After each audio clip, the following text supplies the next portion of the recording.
പണ്ട് പണ്ട് ഒരു മുത്തശ്ശി ഉണ്ടായിരുന്നു. മുത്തശ്ശിയുടെ കൂട്ടുകാരായിരുന്നു കുട്ടുവും മിട്ടുവും.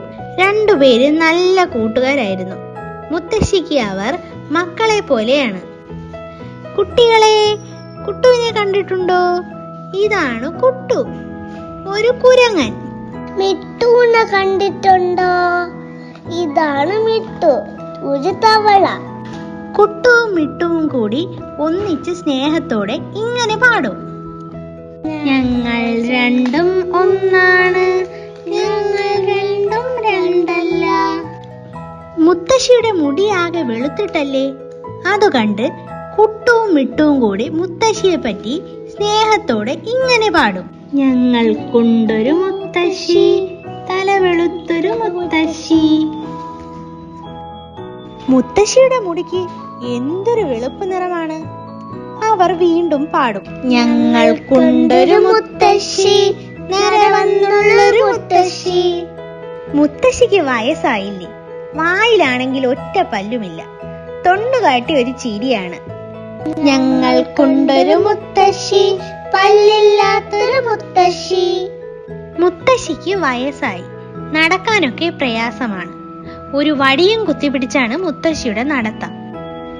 ഞങ്ങൾക്കുണ്ടൊരു മുത്തശ്ശി, വടിയും കുത്തി നടക്കും മുത്തശ്ശി. ഒരു ദിവസം കുട്ടുവിന്റെ അമ്മ അപ്പം ചുട്ടു, അട ചുട്ടു. അപ്പം തിന്നാൻ അച്ഛൻ വന്നു, അട തിന്നാൻ അണ്ണൻ വന്നു, മുത്തശ്ശിയും വന്നു. അപ്പവും തിന്ന് അടയും തിന്ന് കുട്ടുവും മിട്ടുവും മുത്തശ്ശിയും മല കയറാൻ പോയി. കൂടെ കൂടാൻ ആമ പോയി. ആമ പറഞ്ഞു: അണ്ടുണ്ടും ഞാനുണ്ടും പിന്നാലെ. കൂടെ കൂടാൻ ആടും പോയി. ആട് പറഞ്ഞു: അണ്ടുണ്ടും ഞാനുണ്ടും പിന്നാലെ. കുഞ്ഞിക്കാറ്റിൽ കലപില കൂട്ടും ഇലകൾക്കുള്ളിലെ തത്തമ്മ ഇണയോടൊത്തു പാറി വന്നു മുത്തശ്ശിയരികിലിരിപ്പായി. ഞാനും പോരും നിങ്ങളുടെ കൂടെ എന്നു പറഞ്ഞ് ഇരിപ്പായി, ഇമ പൂട്ടാതെ ഇരിപ്പായി.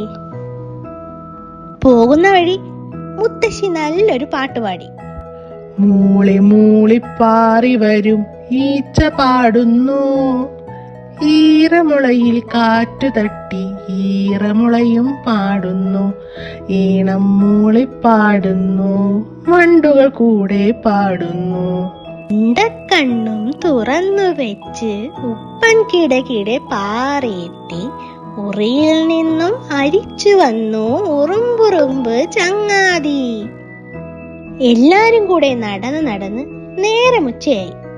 അപ്പോൾ അതാ ഒരു കരടിക്കുട്ടൻ. അവൻ ഒരു മരത്തിൽ ഊഞ്ഞാൽ കെട്ടി ആടുകയായിരുന്നു. ഊണ് കഴിക്കുകയായിരുന്നു വികൃതിയായ മുയൽ. മല കയറാൻ പോകുന്ന കാര്യമറിഞ്ഞപ്പോൾ വേഗത്തിൽ അവരും ഒപ്പം കൂടി. പാവം മുത്തശ്ശി, നടക്കാൻ വയ്യ, വല്ലാത്ത ക്ഷീണവും, കുറച്ചു വിശ്രമിക്കണം. അപ്പോഴാണ് ഋഷിയുടെ വള്ളിക്കുടിൽ കണ്ടത്. വള്ളിക്കുടിലിന്റെ മുറ്റത്തൊരു ഋഷഭം കിടക്കുന്നു. എല്ലാ കാര്യവും അവർ ഋഷിയോട് പറഞ്ഞു.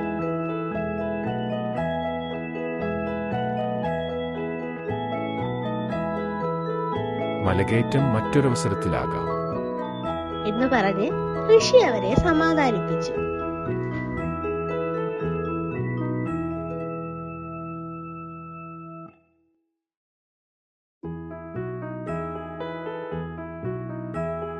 ഋഷിയുടെ അനുഗ്രഹവും വാങ്ങി എല്ലാവരും വീട്ടിലേക്ക് മടങ്ങി.